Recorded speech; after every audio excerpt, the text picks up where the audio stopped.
A confiança, ela é extremamente importante. Ela é fruto da verdade, do respeito, do diálogo e da reciprocidade afetiva, tá? Ao longo do tempo. Só que quando ela é destruída, ela é como... Eu gosto da metáfora do cálice. Se você quebrar um cálice de vinho, é extremamente difícil você colocar ele de volta. Dá pra fazer? Dá.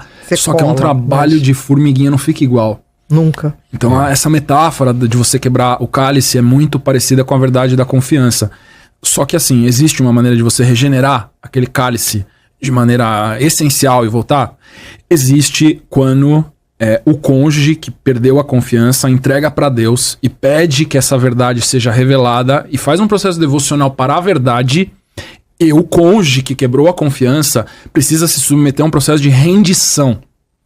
Esse processo de rendição, se for verdadeiro, ele vai passar por um processo de agonia, quebra e rendição do ego, e aí a pessoa que passou por esse processo não é mais a mesma que cometeu a quebra da confiança.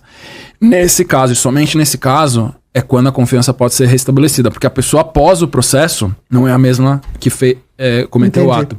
Entendi. Só que o cônjuge não tem controle nenhum sobre isso. Então a única coisa que a pessoa pode fazer, se ela perdeu a confiança no outro, é orar, entregar pra Deus e confiar em Deus. E se o outro mudar... observar se houve a mudança de fato. De fato. E não imaginada ou projetada. E essa mudança de fato, ela acontece quando a mudança de atitudes, ela é incondicional. A pessoa não muda as atitudes com o cônjuge. Ela muda as atitudes com o padeiro. Ela muda as atitudes no trânsito. Perfeito. Ela muda as atitudes no trabalho. Não é só com o cônjuge. É uma reconstrução com tudo. Uma outra pessoa. Uma outra pessoa. Na verdade, uma versão ela melhor. É uma versão melhor. Eu ia falar exatamente isso. Você leu minha mente. E é bacana. Ela é mais do que ela não era ainda, mas é ela. É mais ela. Entendi.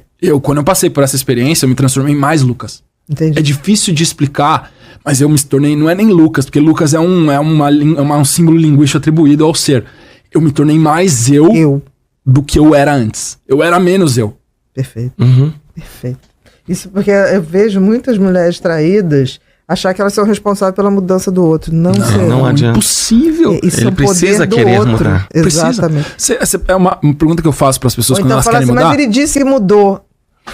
Você acredita em palavras ou em atitudes? Comportamento. Nós somos o nosso comportamento, não a nossa fala. Eu falo assim. Isso é um meme que eu tenho. E não é uma mudança comigo, é com todo. É com todo. É com a vida. É com os filhos, é com a vida, é no trabalho, é na forma de viver. É rever a vida. Você consegue mudar as suas atitudes, a pessoa fala, não, é difícil. É difícil. Então como é que você vai mudar o outro? Se é difícil mudar você, como é que você vai mudar o outro? Exatamente. Canal Motivamente. Inscreva-se, curta e compartilhe.